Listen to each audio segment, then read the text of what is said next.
Hello NEET students. तो आज हम डिस्कस करने वाले हैं काइनेटिक थ्योरी ऑफ गैसेस के पीवाईक्यूज। और जो हमारे पीवाईक्यूज होंगे वो 2002 से 2023 के बीच के सारे क्वेश्चन यहाँ पे डिस्कस किए जाएंगे। मैंने इनको 3 सब टॉपिक में डिवाइड किया है। पहला हमारा जो टॉपिक होगा उसमें speed of gas, kinetic energy of gas and pressure exerted by gas के बारे में हम लोग पढ़ने वाले हैं। अगर मैं बात करूँ स्पीड के बारे में, देखिए स्पीड को हम लोगों ने 3 पार्ट में डिवाइड किया। हम यहाँ पे जो अपने सिलेबस में पढ़ते हैं वो गैस के आरएमएस स्पीड के बारे में पढ़ते हैं, यानी root mean square speed of gas, average speed पढ़ते हैं, और वी मोस्ट प्रोबेबल स्पीड, यानी वो स्पीड जो मैक्सिमम गैस के पास है। चलिए, अगर मैं बात करूँ वी आर एम एस की स्पीड का फार्मूला होता है 3RT बाई एम डब्ल्यू, यानी मॉलिकुलर वेट। ये हमारा होता है 8RT बाई पाई एम। यहाँ पे हर जगह मॉलिकुलर वेट ही कंसिडर कर रहे हैं जहाँ पे RT यूज करते हैं। मोस्ट प्रोबेबल की स्पीड होती है 2RT बाई एम डब्ल्यू। ये हमारा फार्मूला है। ध्यान रखने वाली बात है कि जो वी आर एम एस है, आप यहाँ देख भी रहे होंगे, सबसे ज़्यादा होता है, देन वी एवरेज, देन सबसे कम हमारा होता है मोस्ट प्रोबेबल। ठीक है। अब यहाँ पे एक बात और ध्यान रखने वाली बात है, हम लोग इसका फार्मूला ये भी होता है, आप चाहो तो इसके फॉर्म में तो प्रेशर और डेंसिटी के फॉर्म में 2P/ρ, और सबका इस तरीके से, यानी हम लोग चाहे तो KT के फॉर्म में लिखें वेलोसिटी को, यानी हम लोग यहाँ पे वी आर एम एस को इस तरीके से लिख सकते हैं ना। देखिए 3KT by single mass of molecule. इतनी बातें आप सबको पता होंगी। चलिए, अगर मैं बात करूं काइनेटिक एनर्जी ऑफ गैस, तो क्या हो जाएगा, काइनेटिक एनर्जी ऑफ गैस वो डायरेक्टली प्रोपोर्शनल होता है टेम्परेचर के। ध्यान रखने वाली बात है कि जो आइडियल गैस हम लोग कंसिडर कर रहे हैं उसकी पोटेंशियल एनर्जी 0 होती है, और इंटरनल एनर्जी क्या होती है, वही काइनेटिक एनर्जी हमारी होती है। अगर मैं बात करूं प्रेशर, P होता है हमारा 1/3 N M into V R M S का स्क्वायर। ये फार्मूला आप ध्यान रखिएगा। यहाँ पे एन क्या होता है, number of gas molecule per unit value, और एम हमारा होता है सिंगल गैस मॉलिक्यूल का मास, और ये हमारा वी आर एम एस का स्पीड। ठीक है। अगर मैं काइनेटिक एनर्जी लिखूँ तो काइनेटिक एनर्जी को लिख सकता हूँ 1/2, ठीक है ना, mass of single molecule into V R M S का स्क्वायर। यस या नो? आई थिंक इतनी बातें सबको क्लियर होंगी। तो यानी स्पीड ऑफ गैस हमने फार्मूला देख लिया, काइनेटिक एनर्जी और प्रेशर, इसी पे बेस्ड क्वेश्चन हम लोग पीवाईक्यूज में करने वाले हैं। आइए देखते हैं पहला क्वेश्चन क्या बोला जा रहा है। कह रहा in a vessel the gas is at a pressure P if the mass, देखिएगा mass of all molecules is half, mass को हाफ कर दिया गया है, and speed is double, speed को डबल कर दिया गया है, then the resultant pressure will be. तो अब नया प्रेशर कितना होगा, इनिशियल प्रेशर क्या था, P था ना, तो P का फार्मूला क्या हो जाएगा, P इक्वल हो जाएगा 1/3 N single mass into V R M S का स्क्वायर। एन हमारा क्या है, हमने अभी आपको बताया, number of gas molecule per unit value. अब नया प्रेशर जो होगा P डैश, वो कितना हो जाएगा 1/3। अब देखिए यहाँ पे एन तो वही रहेगा, number of gas molecule per unit value, पर मास क्या कर रहा है, हर एक मॉलिक्यूल का मास हाफ कर दिया जा रहा है, m/2। और जहाँ पे वी आर एम एस ले रहे हैं, यहाँ बोला जा रहा है स्पीड क्या डबल कर दी जाएगी, 2 VRMS का स्क्वायर। तो इसको सॉल्व करेंगे तो क्या आ जाएगा, 2 times 1/3 N M V R M S का स्क्वायर। तो यहाँ से चीज क्लियर हो रहा है, जो P डैश आ रहा है ना वो 2 टाइम्स P के आ रहा है। इस कंडीशन में प्रेशर हमारा क्या हो जाएगा, डबल के बराबर हो जाएगा इनिशियल के। यानी ऑप्शन हमारा बी करेक्ट। आसान सा क्वेश्चन था। आगे बढ़ते हैं अपने अगले क्वेश्चन पे। यहाँ बोला जा रहा है the molecules of a given mass of a gas have RMS velocity of 200 metre per second at 20 degree Celsius and 1.0 10 की power 5 newton per metre square pressure. आगे बोला जा रहा है when the temperature and pressure of the gas are respectively 127 degree Celsius and pressure कितना कर दिया जाए 0.05 10 की power 5 newton per metre square. तो पूछा जा रहा है the RMS velocity of its molecule in metre per second is. देख लेते हैं। अब देखिए हमारे पास, अगर मैं आपको वी आर एम एस का फार्मूला लिखाऊं तो डिफरेंट डिफरेंट टर्म में लिखा जा सकता है। आइए एक बार देख भी लेते हैं।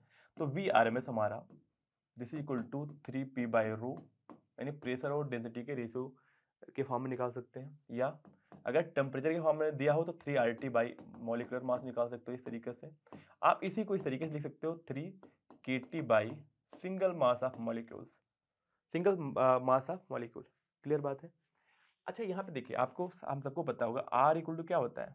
चलिए, अगर आप सबको जिसको नहीं पता है यहाँ देख लिया, तो हमारा बोल्टजमैन कांस्टेंट होता है ना K, वो होता है R divide by Avogadro number. ये सबको पता है ना, यस या नो।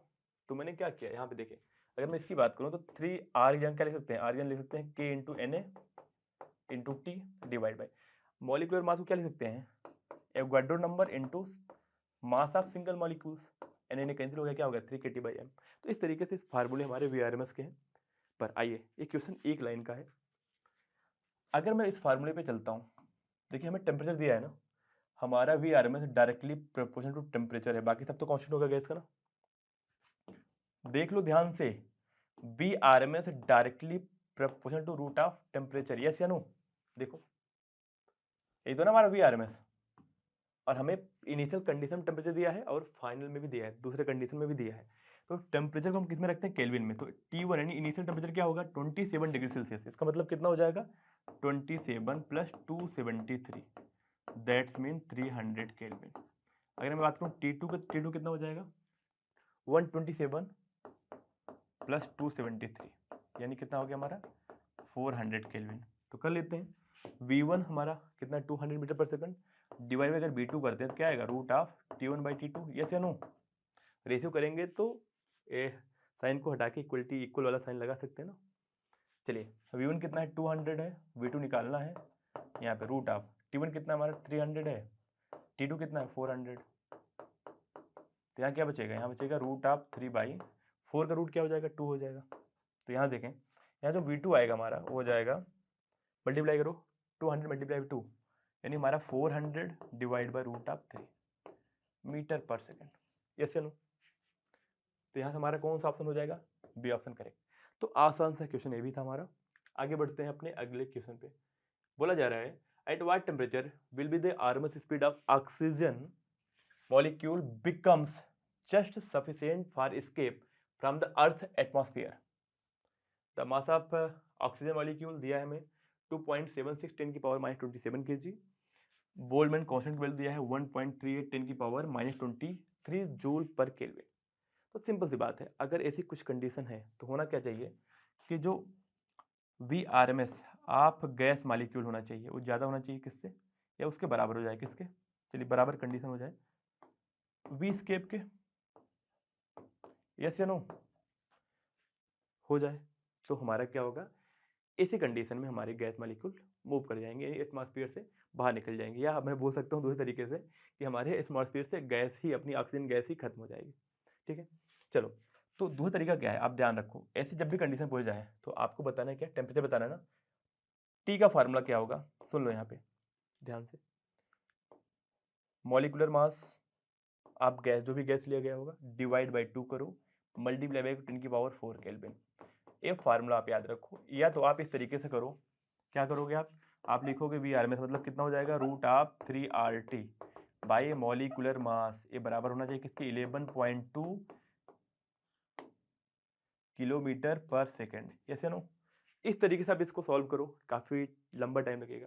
अदरवाइज आप डायरेक्ट लगाओ, टेम्परेचर क्या आ जाएगा मॉलिकुलर मास बाई 2 इंटू 10 की पावर 4 केल्विन। तो कितना होता है ऑक्सीजन का 32 होता है, 32 डिवाइड बाई 2, सॉरी यहाँ पे डिवाइड बाई 4, ध्यान रखना डिवाइड बाई 4, मैंने यहाँ पे गलत लिख दिया, MW डिवाइड बाई 4 10 की पावर 4 केल्विन हो जाएगा यहाँ पे। दिस इज इक्वल टू 8 10 की पावर 4 केल्विन, अबाउट इसके आएगा ना 8 10 की पावर 4 केल्विन के आसपास। तो इसमें से कौन सा ऑप्शन करेक्ट हो जाएगा, ऑप्शन बी करेक्ट हो जाएगा। अदरवाइज ये तरीका तो अपने पास है ही है कि RMS स्पीड निकाल लो, उसको बराबर कर दो 11.2 किलोमीटर पर सेकंड, या इसको लिख दो 11.2 10 की पावर 3 मीटर पर सेकंड की स्पीड के बराबर, यस या नो। तो आप इस तरीके से भी निकाल सकते हो। यहाँ ध्यान रखिएगा, फार्मूला क्या है हमारा, T इक्वल टू है molecular mass of gas divide by 4 multiply by 10 की पावर 4 केल्विन, ये हमारा फार्मूला है। इतना याद रहेगा। आगे बढ़े अपने अगले क्वेश्चन पे। देखिए कुछ बातें और हैं कि PYQs करने से बहुत ज़्यादा बेनिफिट होता है। अगर मैं पिछले 2-3 साल की बात करूँ तो मैंने देखा है कि बच्चों के जिनके अच्छे स्कोर नहीं हो पा रहे थे फिजिक्स में, उन्होंने PYQs किया। PYQ पे लोग ध्यान नहीं देते, जबकि PYQs में जितने भी कॉन्सेप्ट यूज़ किए गए हैं, अगर मैं उन पर फोकस करूँ तो हमारे स्कोर बहुत अच्छे बन सकते हैं। आइए देखें इस वाले क्वेश्चन पे, कर increase in temperature of gas filled in a container would lead to increase the temperature of gas fill in container. तो अगर सोचो सिंपल से, अगर टेम्परेचर को इंक्रीज करें तो क्या क्या बढ़ सकता है हमारा, VRMS बढ़ेगा, ठीक है ना। Increase in its kinetic energy, mass तो इंक्रीज नहीं होगा, गलत। डिक्रीज इन इट्स प्रेशर, ये भी गलत, प्रेशर भी तो बढ़ेगा। डिक्रीज इन इंटरमॉलिक्यूलर डिस्टेंस, ये हमारा क्या होगा, increase in its kinetic energy. हम सबको पता है काइनेटिक एनर्जी क्या होती है, डायरेक्टली प्रोपोर्शनल टू होते हैं टेम्परेचर ऑफ गैस। ऐसे नो, ये तो एक लाइन का क्वेश्चन था। आगे बढ़ते हैं। यहाँ बोला जा रहा है match column 1 column 2 are chosen the correct match from the given choice ABCD। हमारे पास 4 ऑप्शन है। कह रहा है कि रूट मीन इस speed of a gas molecule कितना होता है, 3RT/m। तो यहाँ से क्या हो जाएगा, ए का हमारा पहले से मैच कर, दूसरे से मैच करेगा। पहला हमारा ए हमारा दूसरे से मैच कर रहा है ना। चलिए आगे बढ़ते हैं। कह रहा है pressure exerted by ideal gas. तो pressure exerted by ideal gas क्या होता है, देखिए अभी मैंने बताया था 1/3 Nm इंटू VRMS का स्क्वायर। इसको बार भी लिख देते हैं कई बार। तो यानी हमारा ये फर्स्ट वाला हो गया। तो यानी हमारे यहाँ बोल सकते हैं जो बी है ना वो किससे, फर्स्ट से। Average kinetic energy of gas molecule, average kinetic energy of molecule क्या होगा, 3/2 kb इंटू टी। यही होता है ना, सबको पता है। चलिए यानी हमारा बी का, यानी हमारा जो सी है ना वो किससे मैच कर रहा है, फोर्थ से। अब आइए डी का देख लेते हैं। Total internal energy of 1 mole of diatomic gas. तो टोटल इंटरनल एनर्जी फार्मूला क्या है, F/2 nRT ना। फार्मूला क्या हो गया, F की वैल्यू क्या होगी, डायटोमिक के लिए 5 होगी, 5/2। N की वैल्यू क्या, 1 मॉलिक्यूल RT, यानी क्या हो गया 5RT/2, यानी 5RT/2 3। यानी मैं बोल सकता हूँ डी का क्या है 3। अब यहाँ मैच कर लो। ए का 1 किस में है, ए का 1 किसी में नहीं है क्या, अच्छा ए का 2 है ना, ए का 2 है, सॉरी ए का 2 इसमें किस में है, इसमें नहीं है ना, ये दोनों कैंसिल हो गए, इसमें और इसमें है। देख लेते हैं बी का क्या है, बी का हमारा 1 है, बी का 1 किस में है, इसी में है, डी ऑप्शन करेक्ट। सी का देखिए फोर्थ है, सी का फोर्थ और डी का थर्ड, ठीक है। इस तरीके से हम लोग मैच कर लेंगे, यहाँ से डी ऑप्शन करेक्ट हो गया हमारा। सो बढ़ते हैं अपने अगले क्वेश्चन पे। यहाँ बोला जा रहा है the temperature of gas is -50 degree Celsius. To what temperature of the gas should be heated so that the RMS speed is increased by 3 times। ये वर्ड ध्यान रखिएगा, increased by 3 times। यानी अगर पहले V रहा होगा ना, अब कितना हो गया होगा, 3 टाइम्स बढ़ गया होगा, यानी V + 3B, यानी कितना हो गया होगा, 4B हो गया होगा, ठीक है ना। करेक्ट, कितना टेम्परेचर बढ़ाना पड़ा होगा, चलिए समझते हैं। इनिशियल टेम्परेचर क्या रहा होगा, V हमारा किसके प्रोपोर्शनल होगा, RMS स्पीड की बात हो रही है, रूट ऑफ टेम्परेचर ना। तो T1 इनिशियल टेम्परेचर कितना है, T इनिशियल -50 + 273 ना, केल्विन में कन्वर्ट करेंगे कितना आ गया, 123। सेकंड कंडीशन क्या होगा, 4B = क्या होगा, डायरेक्टली प्रोपोर्शनल टू, मान लेते हैं उस कंडीशन में टेम्परेचर कितना होगा, T। अब डिवाइड कर देते हैं, B/4B। जब भी दो सिमिलर फार्मूले को डिवाइड करेंगे इन फॉर्म ऑफ प्रोपोर्शनल तो यहाँ पे इक्वलिटी की साइन आती है, तो 123/√T, नहीं पूरा रूट में है। यहाँ से क्या करेंगे तो कैंसिल हो गया, दोनों साइड स्क्वायर करते हैं, क्या होगा हमारा 1/16, यहाँ बचेगा 123। आई थिंक 223 आएगा ना, यहाँ पे देखो 223, मैंने यहाँ पे गलत कर दिया, 223 आएगा, ऐड करोगे 223/T। तो यहाँ से T आ जाएगा 16 टाइम्स 223 केल्विन। कितना हो जाएगा, इसको मल्टीप्लाई कर लेते हैं, ये अप्रॉक्सीमेट आ जाएगा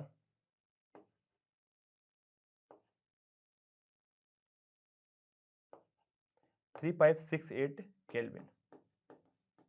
अगर मैं डिग्री सेल्सियस में लिखूं 3568 ना, अगर इसको डिग्री सेल्सियस में लिखूं तो क्या होगा, 3568 - 273 ना, कितना हो जाएगा 592, यहाँ पे 3295, यानी हमारा कौन सा हो जाएगा, बी ऑप्शन करेक्ट हो जाएगा, 2395 डिग्री सेल्सियस, ठीक है ना। अगर इतना टेम्परेचर इंक्रीज बढ़ा देते हैं, या इतना टेम्परेचर अगर हमारा आने पे क्या होगा, वेलोसिटी हमारी 3 टाइम्स इंक्रीज कर जाएगी, मतलब फाइनल वेलोसिटी हमारी 4 टाइम्स हो जाएगी इनिशियल की। ये पॉइंट ध्यान रखिएगा, यहाँ पे बच्चे गलती करते हैं।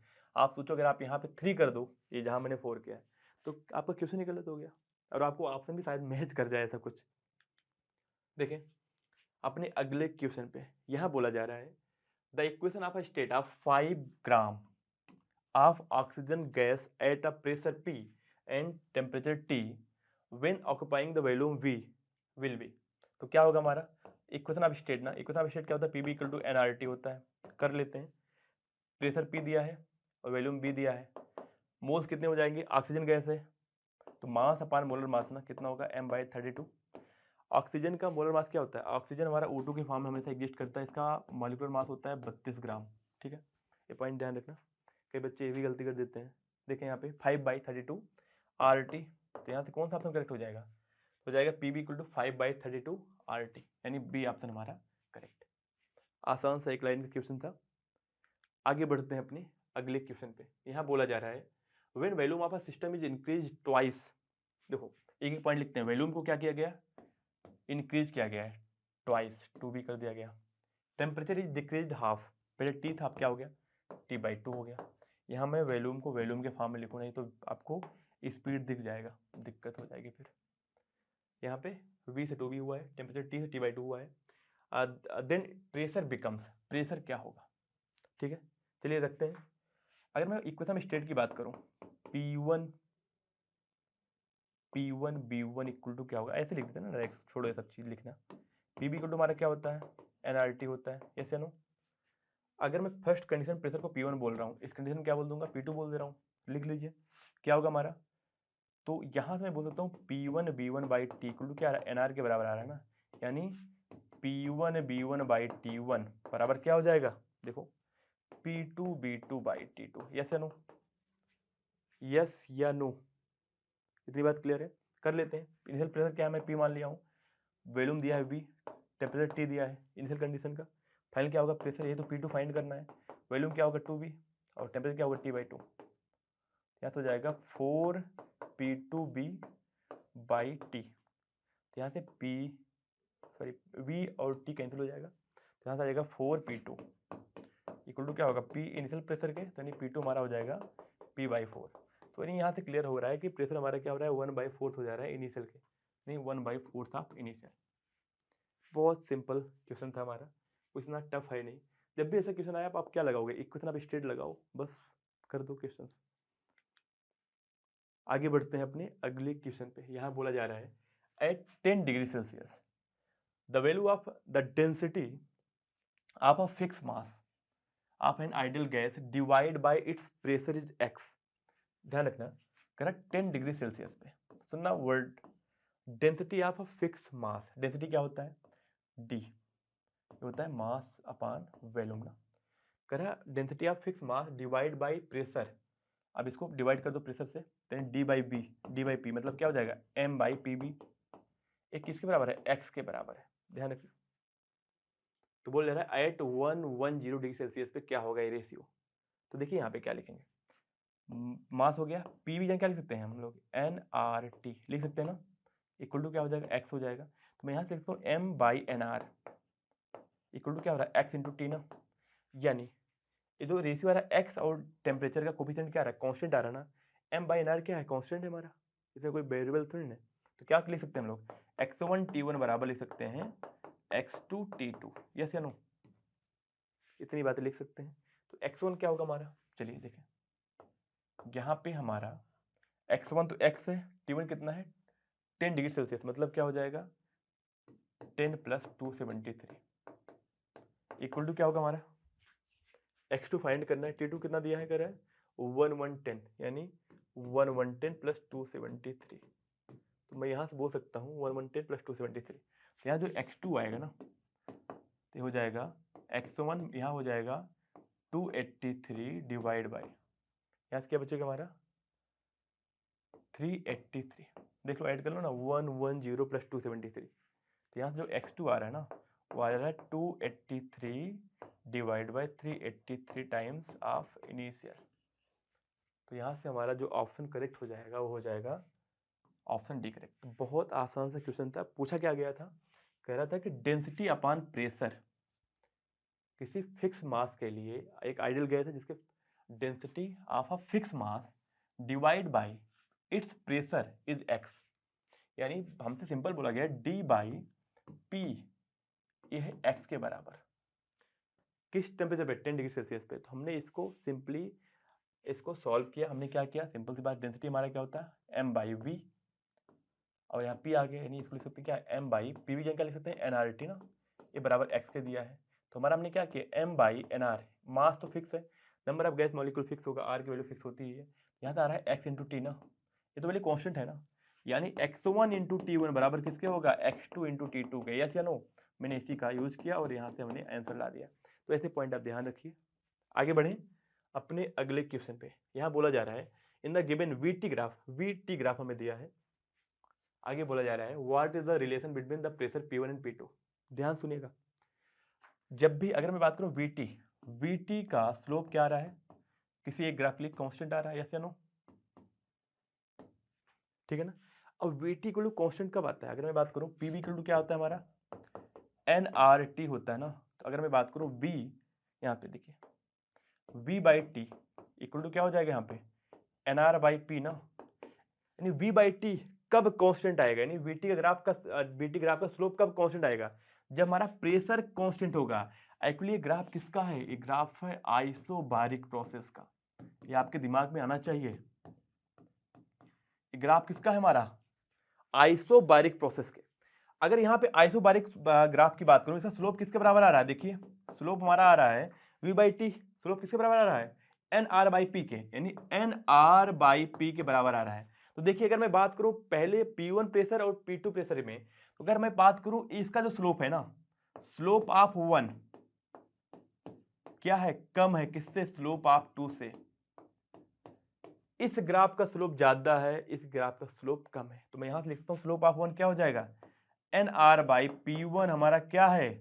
लेस देन है NR/P2 के। यस या नो? तो मैं यहां से बोल सकता हूं जो हमारा P2 होगा ना वो लेस देन P1 होगा, यानी P1 हमारा ज्यादा होगा P2 से। तो यानी P1 हमारा क्या होगा? ज्यादा होगा P2 से। एक तो इस तरीके से आप सोच सकते हो जैसे मैंने आपको बताया। सेकंड तरीका क्या है आप सोचिए। अब मुझे बताइए आप, अगर मैं टेम्परेचर को कांस्टेंट रखूं तो किसका प्रेशर ज्यादा है? किसका वॉल्यूम ज्यादा है? जिसका वॉल्यूम ज्यादा होगा उसका प्रेशर कम होगा ना। एट कांस्टेंट टेम्परेचर वॉल्यूम किससे ज्यादा है? इससे ज्यादा है, मतलब इसका प्रेशर क्या होगा? कम होगा, सिंपल सी बात है। अब सोचो ना, हमने क्या किया? कांस्टेंट टेम्परेचर पे पॉइंट निकाला, यहाँ पे वॉल्यूम क्या आ रहा है? इतना आ रहा है, इसमें कितना? इतना आ रहा है। जिसका वॉल्यूम ज्यादा होगा उसका प्रेशर क्या होगा? कम होगा। कांस्टेंट टेम्परेचर की बात कर रहा हूँ। कांस्टेंट टेम्परेचर का ग्राफ क्या होता है? टी अगर कांस्टेंट हो तो पी भी इक्वल टू होता है हमारा कांस्टेंट।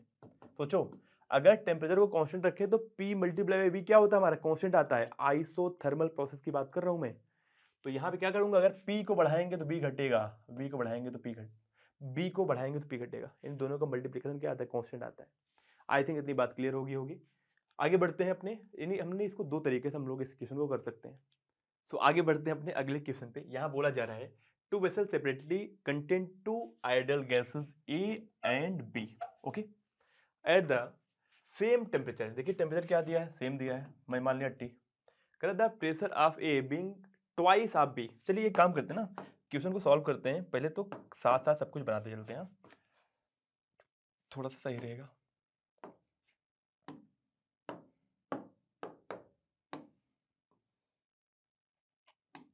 ये हमारा A है, ये हमारा B है।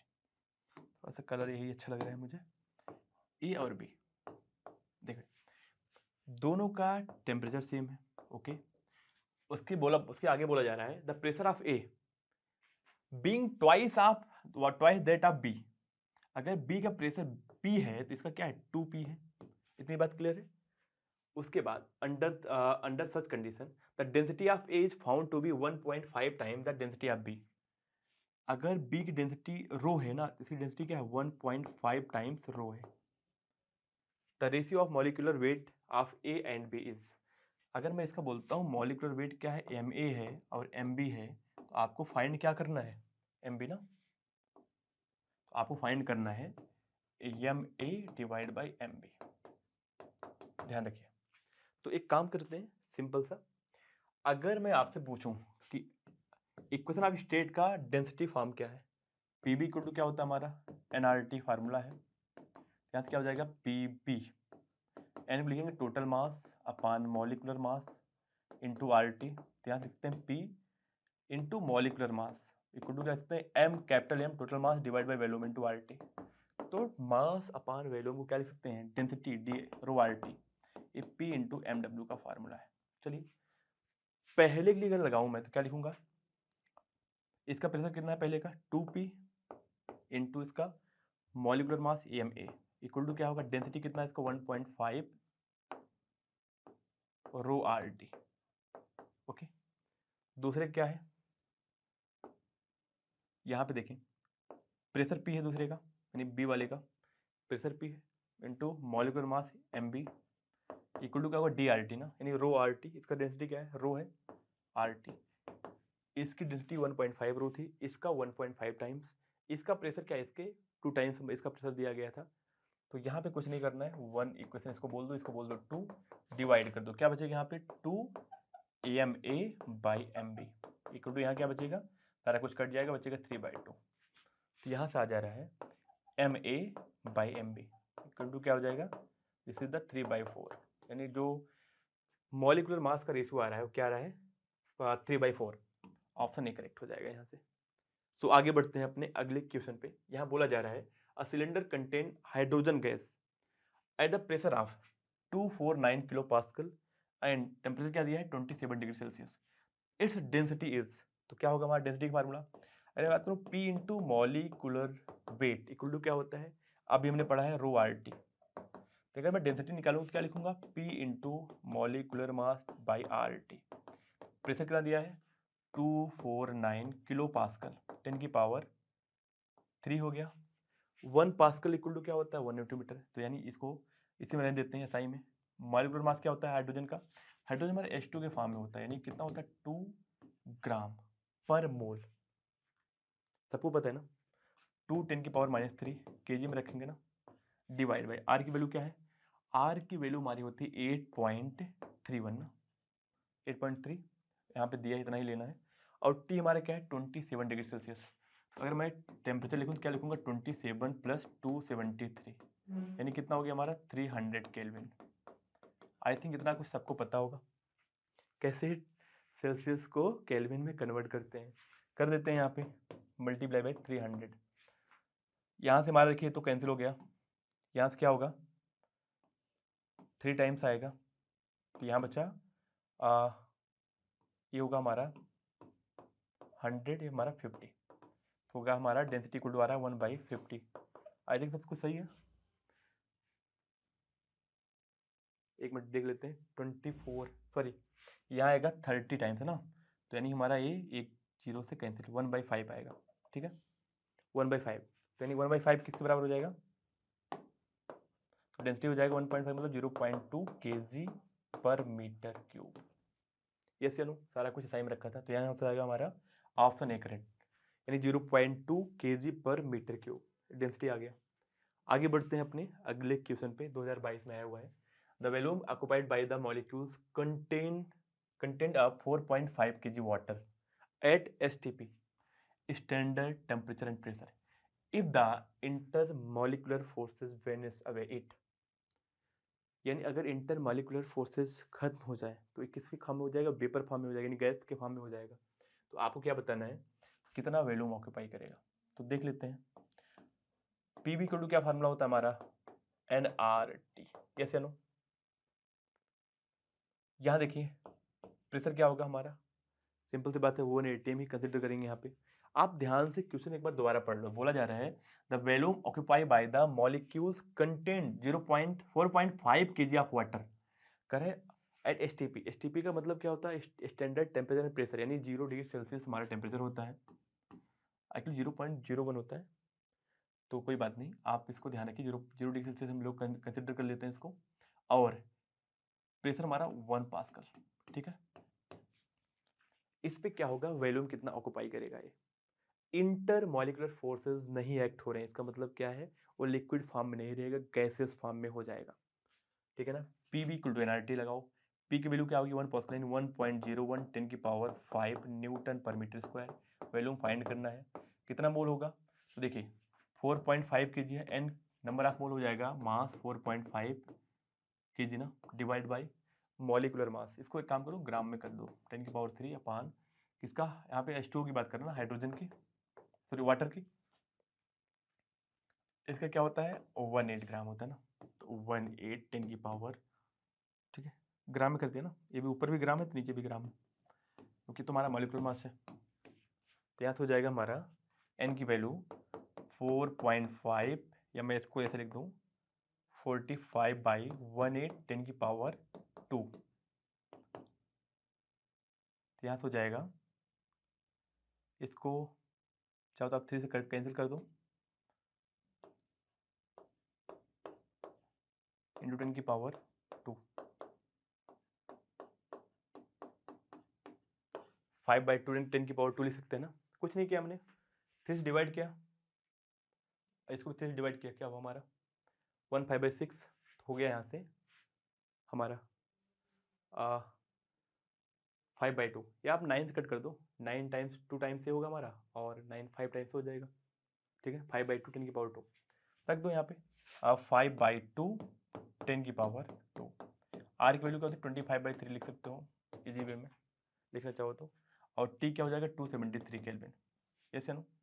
अब यहाँ से क्या करना है हमें, बस इसको सॉल्व करना है, हमें वी आ जाएगा, 5 into 25 into 273 divide by 2 into 3 into, इसको 1 ही रखते हैं, ठीक है ना, 1.01 को 1 ही रखते हैं, 1 10 की पावर क्या है 5 है, और यहाँ पे क्या है 10 की पावर 2 है। तो अब इसको सॉल्व कर लेते हैं, वी जो आएगा हमारा यहाँ से हो जाएगा, दिस इज 91 हो गया हमारा ये, और ये हो जाएगा 2.5 टाइम्स ना, तो 2.5 मल्टीप्लाई बाई 25 मल्टीप्लाई बाई 91, 10 की पावर क्या बचेगी यहाँ पे -3, ठीक है ना। अब इसको आप सॉल्व कर लो खुद ही, इतना कुछ टफ नहीं होगा अब सॉल्व करना, तो बस इतना ही करेंगे इसमें। आगे बढ़ते हैं अपने अगले क्वेश्चन पे, क्योंकि कैलकुलेशन पार्ट आप इजी ही होगा, अब तो आप यहाँ से ऐसे भी तुक्का मार सकते हो कितना आएगा। चलिए आगे बढ़े अपने अगले क्वेश्चन पे। बोला जा रहा है यहाँ पे the molar specific heat at constant pressure of an ideal gas is 7/2 R। Molar specific heat at constant pressure, CP की बात कर रहा है, कितना दिया है 7/2 R दिया है। पूछा जा रहा है the ratio of specific heat at constant pressure to the constant value means, हमसे पूछा जा रहा है CP/CB का क्या होगा रेशियो, यानी आपसे इनडायरेक्टली पूछा था गामा क्या होगा। बहुत सिंपल सा क्वेश्चन है, देखिए CP इक्वल टू होता है हमारा F/2 + 1 इंटू R ना, ये सबको पता है ना, इतना सबको पता है ना, आप कर दो किसके बराबर 7/2 R के बराबर कर दो, R से R कैंसिल हो गया, F/2 + 1 कितना आ गया हमारे पास 7/2, यानी F/2 आ जाएगा हमारा 5/2, यानी F की वैल्यू क्या आ गई 5, यानी हमारा कैसा है डायरेक्ट हमें गैस है, अगर F की वैल्यू 5 आ गया तो गामा की क्या वैल्यू होती है, गामा इक्वल टू होता है 1 + 2/F, सबको पता है ना ये गामा और डिग्री ऑफ फ्रीडम में जो रिलेशन होता है वो गामा इक्वल टू होता है 1 + 2/F, तो आप रख दो 1 + 2/5, यानी कितना हो गया 7/5, आसान सा क्वेश्चन 7/5, तो यहाँ से हमारा कौन सा आंसर हो जाएगा 7/5, ऑप्शन डी करेक्ट। तो बहुत सिंपल सा क्वेश्चन, जब भी ऐसे क्वेश्चन आए तो आप सीपी हमें दिया है, आप एफ फाइंड कर लो, एफ और गामा में ऑलरेडी रिलेशन दिया होता है, दिया होता नहीं है, दिया याद रखना होता है, ठीक है, एक काम आप खुद करिए याद रखने वाला, अदरवाइज आप सिंपल सी बात, अगर आप सीपी निकालिए तो क्या होता है CP - CB = R होता है, आप इस मेथड से भी कर सकते हो, सेकंड आप सेकंड मेथड क्या है सेम ही है दोनों, आप यहाँ से क्या निकालोगे CB निकालो, CB = क्या हो जाएगा हमारा CP - R, यानी क्या हो जाएगा 7/2 R - R, कितना हो गया हमारे पास 5R/2, 5R/2, ये तो हमारा CB आ गया, तो CP/CB कर लो, ये हमारा क्या होता है गामा होता है, CP कितना हो गया हमारा CP 7/2 और 7R/2 डिवाइड बाई क्या 5R/2, ये तो कैंसिल हो गया, कितना आ गया 7/5, ऐसे भी निकाल सकते हो आप, तो यहाँ से हमारा 7/5 आंसर आ गया।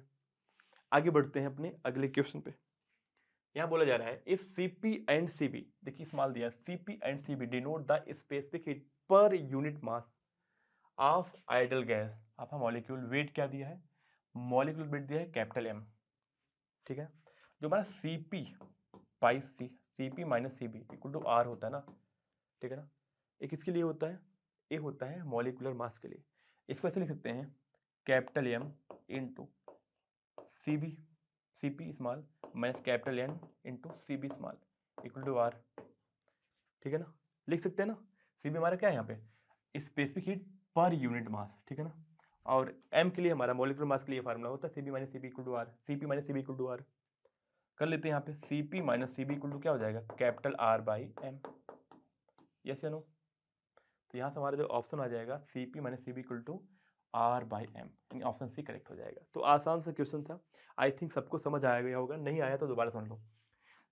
स्मॉल Cp क्या है और स्मॉल Cp क्या है, स्पेसिफिक हीट, यानी यहाँ पे denote the specific heat per unit मास का दिया है। अगर मैं मॉलिकुलर मास का लिखूँ तो क्या होगा, कैपिटल M इंटू Cp, क्या होगा हमारा, तो कैपिटल Cp होगा ना, कैपिटल M इंटू Cp क्या होगा, कैपिटल Cp होगा, Cb होगा। तो कर दो, हमने क्या किया, Cp minus Cb equal to लिखा R, बस यहाँ से हमने डायरेक्ट फाइंड कर लिया Cp माइनस Cb स्मॉल में इक्वल होगा R बाई कैपिटल M। इतनी बातें क्लियर है। चले आगे बढ़ते हैं अपने अगले क्वेश्चन पे। कह रहा है the molar specific heat of ideal gas at constant pressure and volume are denoted by Cp minus Cp and Cb respectively if gamma दिया है Cp बाई Cb, R क्या दिया हमारा is the universal gas constant, then Cb is equal to किसके form में, gamma के form में निकालना है। देख सारा आंसर क्या है, गामा के फॉर्म में। तो यहाँ देखें Cp क्या होता है हमारा, हमें क्या फाइंड करना, Cb ना, Cb इक्वल टू होता है हमारा F/2R, यस या नो, सबको पता है। अब देखो ये चीज ध्यान रखना है, यहाँ पे जो गामा होता है ना वो होता है 1 + 2/f, ठीक है ना। तो यहाँ मैं लिख सकता हूँ गामा माइनस 1 इक्वल टू क्या आ गया, 2/f आ गया। तो f आ जाएगा हमारा 2 डिवाइड बाई गामा माइनस 1। तो जहाँ f है वहाँ लिख सकते हैं क्या 2, f यहाँ लिखो 2 divide by gamma minus 1, already 2 है यहाँ पे r है, 2 कैंसिल हो गया, क्या आ गया हमारा Cb आ गया r divide by gamma minus 1। तो कुछ पॉइंट्स है जिन्हें आपको ध्यान रखना है, देख लें यहाँ पे क्या पॉइंट है हमारा। देखिए जो हमारा गामा होता है वो होता है 1 + 2/f, ये रिलेशन आपको इम्पॉर्टेंट है, आपको याद रखिए, इससे आपकी काफ़ी हेल्प हो जाती है। बाकी आपको पता है Cp by Cb equal to क्या होता है, R होता है, sorry Cp divide by Cb equal to हमारा गामा होता है, और Cp minus Cb equal to R होता है। ये सब बेसिक चीज़ें हैं। और Cp हमारा क्या होता है F/2 + 1 इंटू R होता है, और जो Cb होता है वो होता है F/2 इंटू R, ठीक है ना। सो मूव करते हैं अपने अगले क्वेश्चन पे।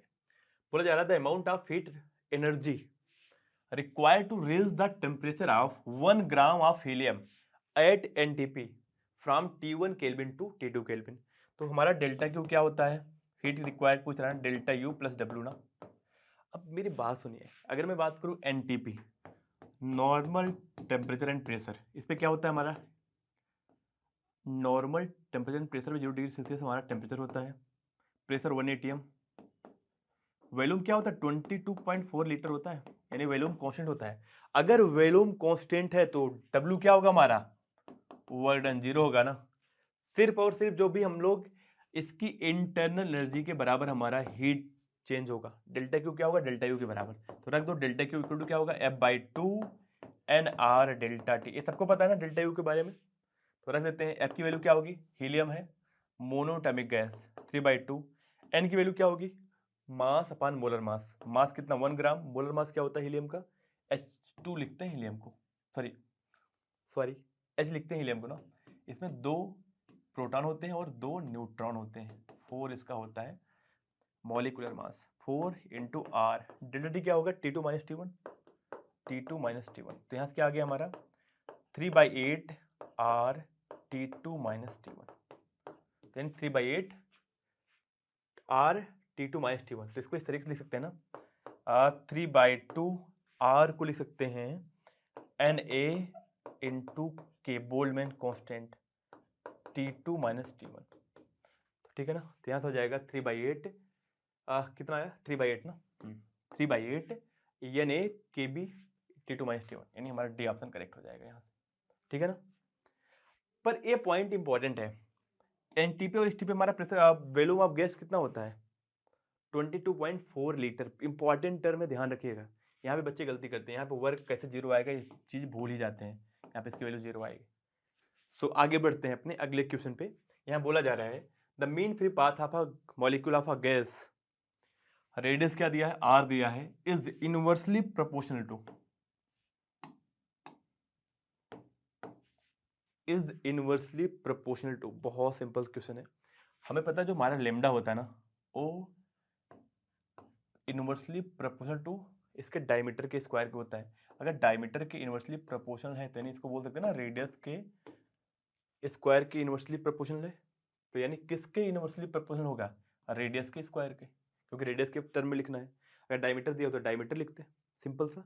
क्यों, क्योंकि डायमीटर और रिलेशन में क्या होता है, डायरेक्टली रिलेशन में डी और आर में, क्योंकि डी हमारा क्या होता है r/2 होता है ना।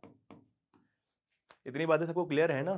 चले सो मूव करते हैं अपने अगले क्वेश्चन पे। यहाँ बोला जा रहा है 4 gram of a gas occupy 22.4 litre at NTP, the specific heat capacity of a gas at constant volume. CB दिया ना, सीबी को क्या है हमारा 5 जूल पर kelvin. If the speed of sound in the gas at NTP is 952 metre per second, then the heat capacity at constant pressure is, हमें find करना है CB। तो देखो आप काफ़ी इजी है, हमें पता है V साउंड क्या होगा हमारा, V साउंड हमारा होता है this is equal to gamma RT by MW। Yes या नो। यहाँ से हम लोग गामा की वैल्यू फाइंड करेंगे, क्या हो जाएगा 952 गामा RT बाई MW ना। यहाँ देखो अगर मैं गामा को मैं डायरेक्ट लिख दे रहा हूँ, इसकी वैल्यू आएगी सॉल्व करने के बाद 8/5, ठीक है। क्योंकि मुझे क्यों इसको सॉल्व करूँ, मुझे पता है, आप लोग खुद सॉल्व करिए। गामा R की वैल्यू पता है, T की वैल्यू पता है, MW की वैल्यू पता है, आप फाइंड कर सकते हो गामा। गामा आ गया तो क्या करोगे, CP/CB इक्वल टू क्या होता है हमारा, गामा के बराबर होता है, यानी 8/5 के बराबर होगा। तो CP क्या आ जाएगा हमारा 8/5 इंटू CB। तो CB की वैल्यू क्या दिया है क्वेश्चन में 5 जूल पर केल्विन ना, 8/5 इंटू 5 जूल पर केल्विन। तो यहाँ से हो जाएगा 5 कैंसिल हो गया, क्या आ जाएगा हमारा आंसर 8 जूल पर केल्विन। तो आसान सा हमारा क्वेश्चन है। और इसको करने के हमारे पास और भी तरीके होंगे, आप ट्राई करिएगा। वैसे आसान तरीका तो है ही है, बट फिर भी अगर आप सोचिए कुछ और कर सकते हो तो देख लीजिए। आगे बढ़ते हैं अपने अगले क्वेश्चन पे। यहाँ बोला जा रहा है the ratio of specific heat CP/CB एक गामा के बराबर है in term of degree of freedom n is given by. देखिए जो हमारा गामा होता है ना वो होता है 1+2/f। अगर आपको ये नहीं पता है आप इस तरीके से लिख सकते हो ना, n को लिखना है गामा के टर्म में ना, कर रहा है in term of degree of freedom. अच्छा गामा को n के टर्म में, तो क्या होगा गामा इक्वल टू होता है 1+2/n। तो यानी कौन सा आंसर हो जाएगा 1+2/n, यानी बी ऑप्शन। अगर ऐसे नहीं समझ में आ रहा है तो आप यहाँ से देखो क्या होगा, CP की वैल्यू क्या होती है f/2 + 1 इंटू R।